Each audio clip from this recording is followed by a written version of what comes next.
ಸ್ನೇಹಿತರೆ ನಮಸ್ಕಾರ. ನಿಮಗೆಲ್ಲರಿಗೂ ಕೂಡ ತಿಳಿದಿರೋ ಹಾಗೆ ಫೆಬ್ರವರಿ 1ನೇ ತಾರೀಕು ಕೇಂದ್ರ ಸರ್ಕಾರ 2025ರ ಬಡ್ಜೆಟ್ನ ಮಂಡನೆ ಮಾಡಿತು.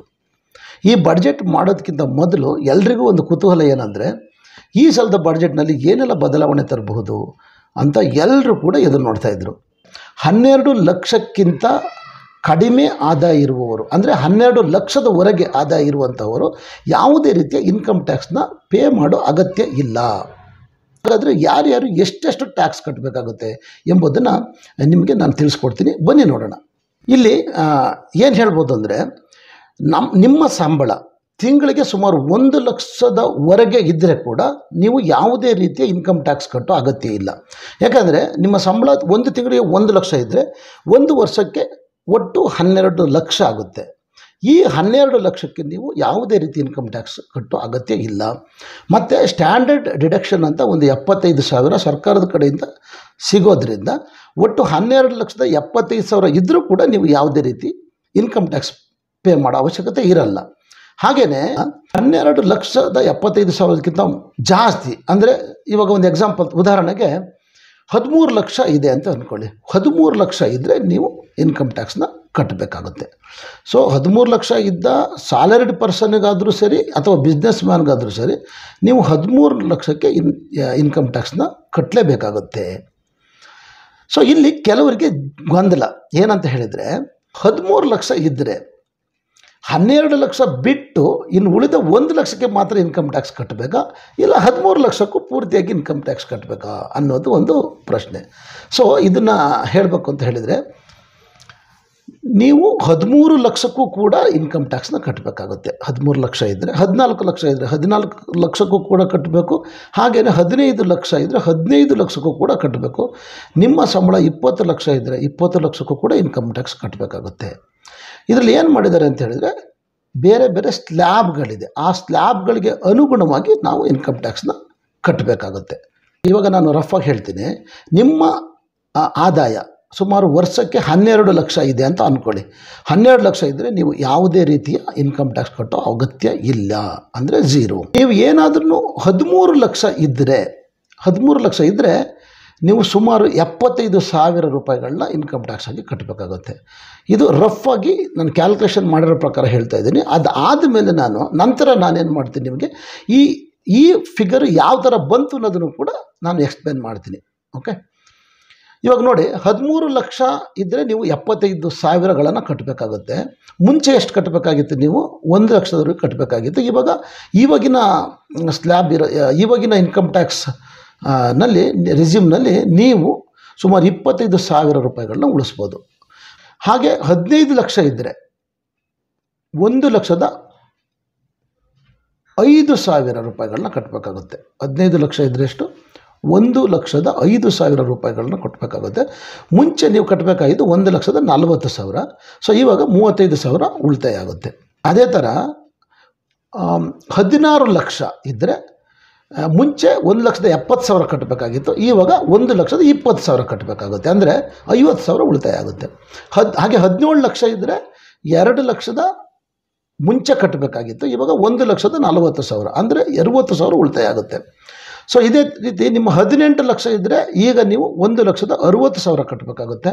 19 ಲಕ್ಷ ಇದ್ದರೆ 1,80,000 ಕಟ್ಟಬೇಕಾಗುತ್ತೆ. 20 ಲಕ್ಷ ಇದ್ದರೆ 2 ಲಕ್ಷ ಕಟ್ಟಬೇಕಾಗುತ್ತೆ ಇನ್ಕಮ್ ಟ್ಯಾಕ್ಸ್ನ. ಹಾಗೆ 21 ಲಕ್ಷ ಇದ್ದರೆ 2,25,000 ಆಗುತ್ತೆ.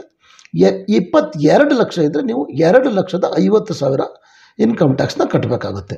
ಹಾಗೆ 25 ಲಕ್ಷ ಇದ್ದರೆ 4,40,000 ಮುಂಚೆ ಇತ್ತು, ಇವಾಗ 3,30,000 ಕಟ್ಟಬೇಕಾಗುತ್ತೆ. ಅಂದರೆ ಹೆಚ್ಚು ಕಡಿಮೆ 1,10,000 ನಿಮಗೆ ಉಳಿತಾಯ ಆಗುತ್ತೆ. ನಾವು ಈ ಸ್ಲ್ಯಾಬ್ಗಳನ್ನ ನೋಡೋದಾದರೆ ಬನ್ನಿ ಇಲ್ಲಿ ನೋಡಿ, ಇಲ್ಲಿ ಏನು ಹೇಳ್ತಾರೆ ಅಂತ ಹೇಳಿದರೆ, 0 to 4 ಅಂದರೆ ನಿಲ್, ತೆರಿಗೆ ಇಲ್ಲ ಅಂತ ಹೇಳ್ತಾರೆ. 4ರಿಂದ 8 ಲಕ್ಷದವರೆಗೆ 5%, 8ರಿಂದ 12 ಲಕ್ಷದವರೆಗೆ 10%, 12ರಿಂದ 16 ಲಕ್ಷದವರೆಗೆ 15%, 16ರಿಂದ 20 ಲಕ್ಷದವರೆಗೆ 20%, ಹಾಗೆ 20ರಿಂದ 24 ಲಕ್ಷ ಇದ್ದರೆ 25%, 24 ಲಕ್ಷಗಳಿಗಿಂತ ಜಾಸ್ತಿ ಇದ್ದರೆ ಆವಾಗ ನೀವು 30% ಇನ್ಕಮ್ ಟ್ಯಾಕ್ಸ್ ಕಟ್ಟಬೇಕಾಗುತ್ತೆ. ಸೊ ಇವಾಗ ಸ್ವಲ್ಪ ಕನ್ಫ್ಯೂಸ್ ಆಗ್ಬೋದಲ್ಲ, ಏನಂದರೆ ಇವಾಗ 12 ಲಕ್ಷದವರೆಗೆ ಇನ್ಕಮ್ ಟ್ಯಾಕ್ಸ್ ಇಲ್ಲ ಅಂತ ಹೇಳಿದ್ರಿ. ಇದು ಹೇಗೆ 4ರಿಂದ 8 ಲಕ್ಷಕ್ಕೂ ಕಟ್ಟಬೇಕು, 8ರಿಂದ 12 ಲಕ್ಷಕ್ಕೂ ಕಟ್ಟಬೇಕು. ಸೊ ಅಂದರೆ ಇದನ್ನು ಈ ಥರ ಎಕ್ಸ್ಪ್ಲೈನ್ ಮಾಡ್ಬೋದು.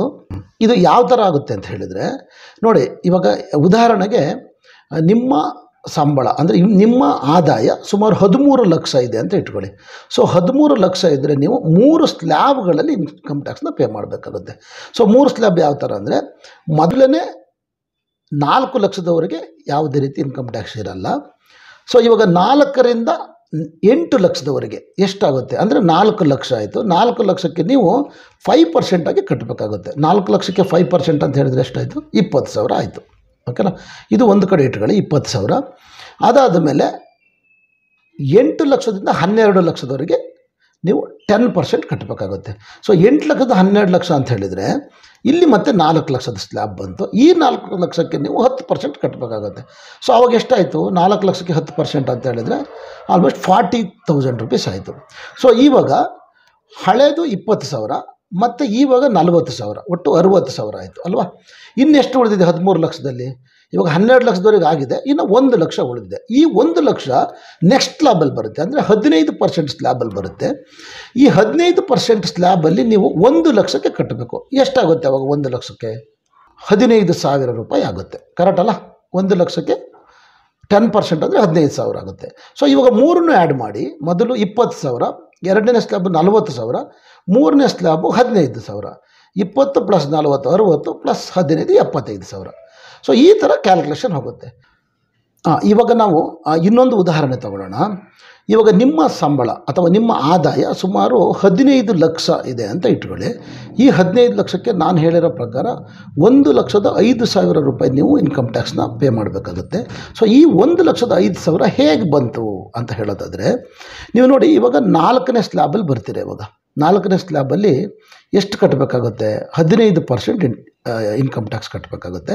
ಸೊ ಇದನ್ನು ನಾವು ಕ್ಯಾಲ್ಕುಲೇಟ್ ಮಾಡ್ತಾ ಬರೋಣ. ಇವಾಗ ನೋಡಿ, 0ಯಿಂದ 4 ಲಕ್ಷ ಅಂದರೆ ಮೊದಲನೇ ಸ್ಲ್ಯಾಬಲ್ಲಿ ಯಾವುದೇ ರೀತಿ ಇನ್ಕಮ್ ಟ್ಯಾಕ್ಸ್ ಇಲ್ಲ. ಓಕೆ, ಇವಾಗ 4ರಿಂದ 8 ಲಕ್ಷಕ್ಕೆ ಎಷ್ಟು ಪರ್ಸೆಂಟ್ ಕಟ್ಟಬೇಕು? 5% ಕಟ್ಟಬೇಕು. ಇದನ್ನು ಒಂದು ಕಡೆ ಬರೆದಿಟ್ಕೊಳ್ಳಿ. ಸೊ ಇವಾಗ ಎಷ್ಟಾಗುತ್ತೆ ಅಂತ ಹೇಳಿದರೆ 20,000 ಆಗುತ್ತೆ.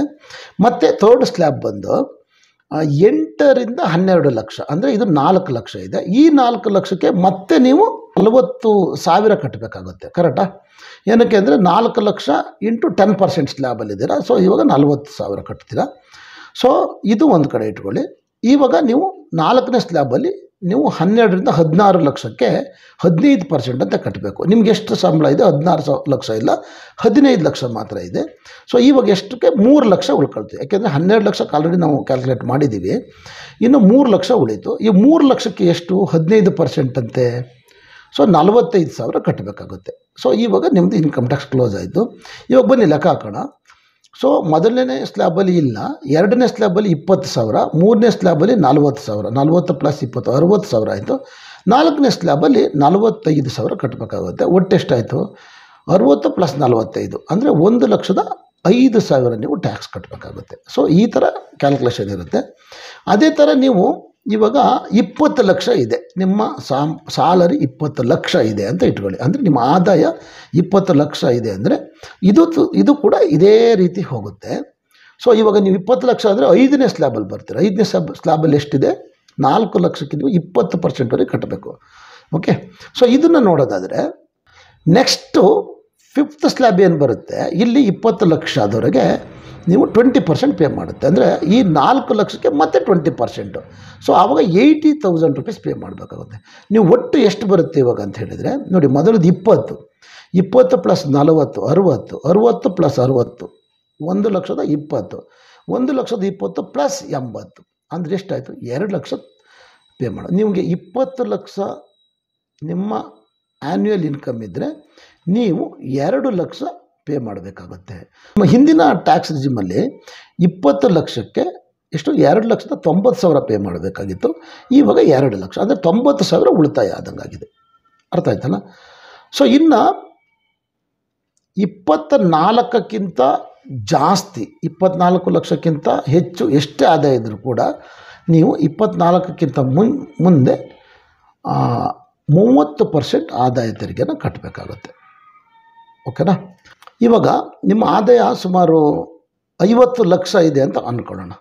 ಸೊ ನೀವು 50 ಲಕ್ಷ ಇದ್ದರೆ ಎಷ್ಟು ಕಟ್ಟಬೇಕಾಗುತ್ತೆ ಟ್ಯಾಕ್ಸ್ನ? 50 ಲಕ್ಷ ಇದ್ದರೆ ಸೊ 24 ಲಕ್ಷಕ್ಕೆ ನೀವು 3 ಲಕ್ಷ ಕಟ್ಟಿದ್ದೀರ, ಕರೆಕ್ಟಾ? 24 ಲಕ್ಷಕ್ಕೆ 3 ಲಕ್ಷ ಆಗಿದೆ. ಇನ್ನು 50 ಲಕ್ಷದಲ್ಲಿ ಉಳಿದಿರೋದೆಷ್ಟು? 26 ಲಕ್ಷ. ಈ 26 ಲಕ್ಷಕ್ಕೂ ಕೂಡ ನೀವು 30% ಟ್ಯಾಕ್ಸ್ ಕಟ್ಟಬೇಕಾಗುತ್ತೆ. ಸೊ 26 ಲಕ್ಷ ಇಂಟು 30% ಅಂದರೆ ಸುಮಾರು ಎಷ್ಟು ಬರುತ್ತೆ? 7,80,000 ಬರುತ್ತೆ, ಕರೆಕ್ಟ್ ಅಲ್ಲ? ಸೊ 7,80,000 ಪ್ಲಸ್ ನೀವು ಕಟ್ಟಿರೋ 3 ಲಕ್ಷ, ಒಟ್ಟು ಎಷ್ಟಾಯಿತು? 10,80,000. ಸೊ ನಿಮ್ಮ ಆದಾಯ ಏನಾದರೂ 50 ಲಕ್ಷಗಳಿದ್ದರೆ ನೀವು 10,80,000ವರೆಗೆ ನೀವು ಇನ್ಕಮ್ ಟ್ಯಾಕ್ಸ್ನ ಕಟ್ಟಬೇಕಾಗುತ್ತೆ. ಗೊತ್ತಾಯ್ತಲ್ಲ? ನಿಮಗೆ ಈ ವಿಡಿಯೋ ಇಷ್ಟ ಆಗಿದೆ ಅಂತ ಅಂದ್ಕೊಂಡು ಈ ವಿಡಿಯೋನ ಇಲ್ಲಿಗೆ ಮುಗಿಸ್ತಾ ಇದ್ದೀನಿ. ವಿಡಿಯೋ ನೋಡಿದ್ದಕ್ಕೋಸ್ಕರ ಧನ್ಯವಾದಗಳು. ಹಾಗೆಯೇ ನೀವೇನಾದ್ರೂ ಸಬ್ಸ್ಕ್ರೈಬ್ ಮಾಡ್ಕೊಂಡಿಲ್ಲ ಅಂದರೆ ದಯವಿಟ್ಟು ಸಬ್ಸ್ಕ್ರೈಬ್ ಮಾಡ್ಕೊಳ್ಳಿ. ನಿಮ್ಮ ಬೆಂಬಲ ಹೀಗೆ ಇರಲಿ. ಮತ್ತು ಬೆಲ್ ಐಕಾನ್ ಬಟನ್ ಪ್ರೆಸ್ ಮಾಡೋದನ್ನು ಮರಿಬೇಡಿ. ನೀವು ಬೆಲ್ ಐಕಾನ್ ಬಟನ್ ಪ್ರೆಸ್ ಮಾಡೋದ್ರಿಂದ ಮುಂದೆ ನಾನು ಯಾವುದಾದ್ರೂ ವಿಡಿಯೋ ಮಾಡಿದರೆ ನಿಮಗೆ ನೋಟಿಫಿಕೇಷನ್ ಬರುತ್ತೆ, ನೀವು ಮೊದಲು ಈ ವಿಡಿಯೋನ ನೋಡಬಹುದು. ತುಂಬ ಧನ್ಯವಾದಗಳು, ನಮಸ್ಕಾರ. ಮುಂದಿನ ಸಂಚಿಕೆಯಲ್ಲಿ ಹೊಸ ವಿಷಯದೊಂದಿಗೆ ಬರ್ತೀನಿ. ಅಲ್ಲಿವರೆಗೂ ಟೇಕ್ ಕೇರ್, ಬಾಯ್.